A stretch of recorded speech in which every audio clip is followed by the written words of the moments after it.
Hello guys, তোমরা সবাই কেমন আছো? আশা করি ভালোই আছো। তো জয় গোপাল বলে ব্লগটি শুরু করলাম। আর থাম্বনেল দেখে বুঝতেই পারছো ব্লগটি কিসের।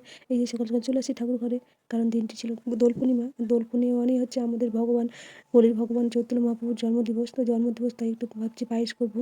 আর জন্মদিন বলে তো আমরা পায়েস করেই থাকি সবার জন্যই। তো তাই ভাবলাম যে ভগবানের জন্য একটু পায়েস করবো আর পিঠে করবো। তো পায়েসের জন্য দুধটা বসিয়ে দিয়েছি। তো গরু দুধ পাইনি, তাই প্যাকেটে দুধ দিয়ে বসালাম। আর এদিকে আমি দেখো ভগবানের জন্য দোলনা টাঙা থেকে কি একটা বিপদ ঘটছিল। ভগবানের কৃপায় বেঁচে গেলাম। ভগবানের কোনো ক্ষতি হয়নি। তাই প্রতিবারই টাঙাই, তো এবারও তাই টাঙাচ্ছিলাম। তো কি অঘটন একটা ঘটতো, তো বেঁচে গেছি। সেই জন্য হরে কৃষ্ণ, ভগবান অনেক কৃপা ছিল, তাই বেঁচে গেলাম। তো দোলনাটা নিজের মতো করে টাঙাচ্ছি দেখো। দোলনা কিনতে পাওয়া যায়, কিন্তু আমার ঘরে কিনা দোলনা টাঙানোর মতো সেরকম ব্যবস্থা নেই। আর আমার ভালো লাগে না, আমি এভাবেই প্রতিবার করি। আর আমার ভালো লাগে, নিজের মতো করে করি, নিজের মতো করে ফুল দিয়ে সাজাই। তো তাই দোলনাটা টাঙাচ্ছি। এই যে আমার দোলনাটা রেডি হয়ে গেল। দেখো তোমাদের কেমন লাগছে। আমি তো আমার মতো করে করলাম। তো তোমাদের যদি ভালো লেগে থাকে তাহলে কমেন্টে বলো। আর কে কোথা থেকে বলছো সেটাও কমেন্টে বলো। তো এই যে দোলনা টাঙিয়ে আমি চলে আসলাম ছাদে ফুল তুলতে। ছাদের গাছ থেকে ফুল নিব, কিছু নিচ থেকে নিব। তো ছাদের গাছগুলো কেমন মরা মরা টাইপের হয়ে গেছে, সেরকম একটা ফুল দেয় না। তো যতটুকু দেয় তাতে আমার মোটামুটি হয়েই যায়। আর সিজন যেহেতু শেষ, এটা তো শীতের সিজন, তো শীত প্রায় চলেই গেল। সেই জন্য আমার সেরকম ফুলও দেয় না। তো যতটা পারবো এখানে তুলে নেবো, নিচ থেকে তুলবো। তো অনেকগুলোই পেয়েছিলাম সেদিন। ভগবানের জন্য কিছু করি, কিন্তু সময় হয় না আমাদের, সেরকমভাবে কিছু করতে পারি না। যতটুকু পারি করি, ভগবান যতটুকু আমাদের ক্ষমতায় করে। তো এই যে অনেকগুলোই ফুল পেলাম, কিছু সাদা ফুলও পেয়েছি এখান থেকে। আর নিচে জবা ফুল আছে, জবা ফুল কয়েকটা তুলে নেবো, তো হয়ে যাবে তাই দিয়ে। এই যে জবা ফুল তুলে নিয়েছি। আর ঠাকুরের কিন্তু চানও হয়ে গেছে, সেটা তোমাদের সাথে শেয়ার করতে পারিনি।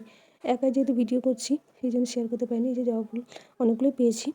তো এই যে আমার গোপালকে এখন দোলনা চাপাচ্ছি। দেখো কেমন লাগছে আমার গোপু সোনাকে। আর দোলনাটা কেমন লাগছে। এদিকে আমি যে প্রদীপ রেডি করে নিলাম। এদিকে আমার প্রসাদও হয়ে গেছে, পায়েসটাও হয়ে গেছে, পিঠেও করে নিয়েছি। পিঠেটা তোমাদের সাথে শেয়ার করতে পারিনি। কিছু মিষ্টি ছিল, আর পাঁপড় ভেজেছিলাম, কিছু ফল ছিল। এই দিয়েই আজকে প্রসাদ দিব ভগবানকে। তো এই যে আমি গোপাল একটু দোলনায় দুলিয়ে দিলাম।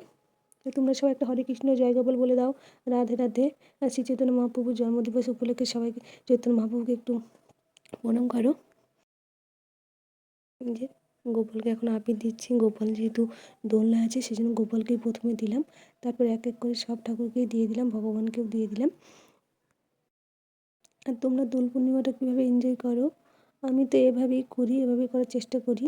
এদিকে মেয়েও চান করবে, চিৎকার করছে, তাই ওর বাবাকে বললাম যে চান করিয়ে দাও, তাহলে মেয়েকে দিয়েও একটু দোলাতে পারবো। এই যে আমার মেয়েও চলে আসছে এখন।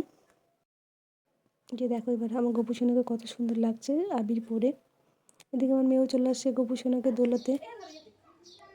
পাপা চান করিয়ে দিল। আমি পুজোর দিকে আছি বলে চান করাতে পারিনি আজকে, ওর পাপাই চান করিয়ে দিল। এই যে আমার মেয়ে কিন্তু মজাই পেয়েছে। এবার যাবো একটু পাশের বাড়িতে পাঠ শুনতে মেয়েকে নিয়ে।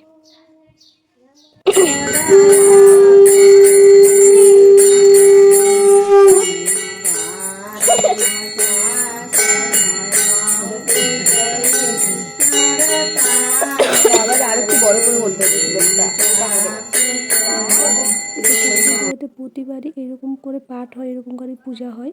দোল পূর্ণিমাটা তারা এরকমভাবেই করে, তো আমরা ওর বাড়িতে গিয়ে এভাবেই করি। এই যে দোল পূর্ণিমাটা আমি শেষ করছি, যে সবাই মিলে কোলাকুলি করলাম, বড়দের প্রণাম করলাম। তোমরা কে কীভাবে করো জানাও। আর ব্লগটা এখানে শেষ করছি। ভালো লাগলে লাইক কমেন্ট শেয়ার করে দিও। হরে কৃষ্ণ, জয় গোপাল, রাধে রাধে।